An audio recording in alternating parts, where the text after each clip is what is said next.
जी viewers, welcome back. दूसरा match Portugal versus Switzerland को भी अब डिस्कस कर लेते हैं। अजलान, पोर्टुगल वर्सेस स्विट्जरलैंड बहुत वन साइडेड मैच था, क्या कहेंगे आप इस बारे में? एक्सपेक्टेड नहीं था कि वन साइडेड होगा। मैं तो बड़ी हद तक उम्मीद लगा के बैठा था कि शायद स्विट्जरलैंड एक टफ कंपटीशन देते हुए मे बी एक्स्ट्रा टाइम में जाके पोर्टुगल को हरा देगा, लेकिन पोर्टुगल ने शायद वो मतलब वो कहते हैं ना कि मैंने साथ ध्यान दो वो वाला मामला किया कि उन्होंने काफी लोगों की प्रेडिक्शंस भी गलत हुई है इस मैच को लेकर। मतलब उन्होंने हिलने तक नहीं दिया। और मतलब अब यहाँ ये एक चीज़ है कि मैच से ज़्यादा जो चीज़ हेडलाइंस में चलेगी वो ये थी कि वो रोनाल्डो बेंच हो रहे हैं। रोनाल्डो ने ना खेलते हुए भी सब, आई थिंक अगर लाइमलाइट मेजर की जाए किसी भी तरीके से तो ज़्यादा लाइमलाइट उस मैच से ज़्यादा वो रोनाल्डो ले रहे थे। वो कौमी तराने के बाद, जैसे मैंने पहले सुबह मॉर्निंग शो में भी जिक्र किया है कि तमाम कैमरा पर्सन और तमाम फोटोग्राफर्स जो थे वो डग आउट के पास रोनाल्डो की तस्वीरें बना रहे थे। और जब वो मैदान में आए और पब्लिक डिमांड पे बड़ी लगता था कि उनको बुलाया गया और फिर उनको एक रॉक स्टार जैसा, उनका नाम सब्स्टिट्यूट में था, लेकिन अब ये भी उम्मीद थी कि शायद उसको ना ही बुलाया जाएगा। मतलब अगर फड्डा इस मौके तक इस मुकाम तक जा चुका है। बट कल के मैच में कोच ने भी एक टोन सेट की है और उन्होंने भी एक मैसेज दिया है कि मैंने वर्ल्ड कप जीतना है और मुझे उसके लिए अगर अपने अच्छे खिलाड़ी, बेस्ट खिलाड़ी को भी बिठाना पड़े बेंच पे just because he is not ready to listen, probably यही वजह हो सकती है। क्योंकि उनकी परसों की जो प्रेस कॉन्फ्रेंस थी उसमें भी अगर देखा जाए तो वो इस मौजू पे बात नहीं करना चाह रहे थे। बट लेकिन पता चल रहा था कि टेंशन मौजूद है। वो कल हमें टेंशन थोड़ी सी बेंच पे भी नज़र आई। लेकिन अगेन एक और नॉकआउट मैच जिसके अंदर रोनाल्डो ने गोल स्कोर नहीं किया। तो अब तक 8 उनके गोल्स हैं वर्ल्ड कप के अंदर, लेकिन एक भी नॉकआउट के अंदर गोल नहीं है।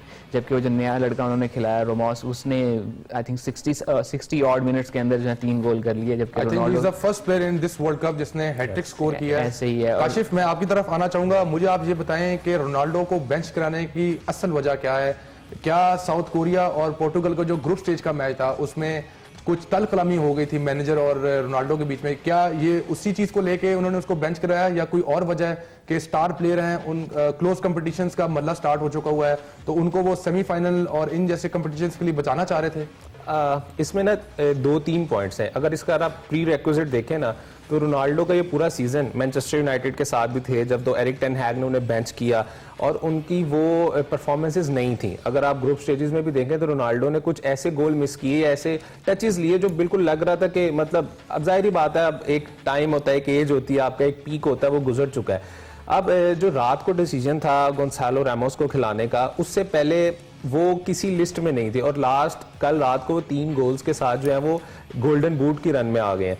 तो मेरा ख्याल है कि सेंटोस ने इस टाइम जो डिसीजन लिया ना वो रोनाल्डो को, ठीक है बात हुई होगी, रोनाल्डो का एक ईगो, एक पर्सनालिटी है, लेकिन आई थिंक सो रोनाल्डो अल्टीमेटली सेक्रीफाइस करेंगे कि उनको प्लेइंग 11 से ज़्यादा इंपॉर्टेंट लगेगा कि मैं वर्ल्ड कप ट्रॉफी लिफ्ट करूं और मैं एक लेजेंड के तौर पर ना इस करियर को एंड करूं। लेकिन पोर्टुगल ने सेंटोस ने एक ये भी मैसेज दिया कि अगर ये रोनाल्डो है ना हमारी टीम में तो एक लीडर मौजूद है, एक इंस्पिरेशन मौजूद है और ये इस time like kind of Portugal की एक गोल्डन जनरेशन है। सो बहुत अच्छे प्लेयर्स हैं। मेरा ख्याल है वो बड़ा एक परफेक्ट डिसीजन था, टेक्टिकली भी और फिजिकली भी। और रात को जो रोनाल्डो का बेंच था वो आई थिंक सो बनता है, अल्टीमेटली इट्स कमिंग। वो आज ना होता, किसी मैच में भी हो सकता था। अब मतलब लाइक सपोज जिस तरह मोरक्को खेली है अब और जिस तरह पोर्टुगल को एफिशिएंट होना पड़ेगा, मुझे लगता है कि he will be bench again on against Morocco. लेकिन it's not a like decision जो आप बहुत ज़्यादा डाउट कर सकें क्योंकि उनकी फॉर्म ऐसी नहीं है रोनाल्डो की कि मैनेजर वो फर्स्ट लाइन पिक करें। He is Ronaldo but Messi अब उनसे आगे हैं वर्ल्ड कप गोल्स में 9 के साथ, लेकिन आई थिंक 1000 अपीयरेंसेस के साथ। जी बिल्कुल। मुझे लगता है कि अब मोरक्को के अगेंस्ट जो मैच होगा he will come as a substitute और शायद स्टार्ट कर लें। लेकिन अगर वो इस चीज़ को भी फैक्टर लाएंगे सेंटोस का, अगर मैं उन्हें बेंच पे रखूं, अगर हमारा मैच दोबारा पेनल्टीज तक चला जाता है तो रोनाल्डो एक्स्ट्रा मिनट्स में एक इम्पैक्ट डाल सकते हैं वो 20-30 मिनट में। और पेनल्टीज में तो you know he is the I think so best penalty taker in the world, so he can impact the most in that situation. अजलान, पहला quarter final Brazil versus Croatia के दरमियान खेला जाएगा।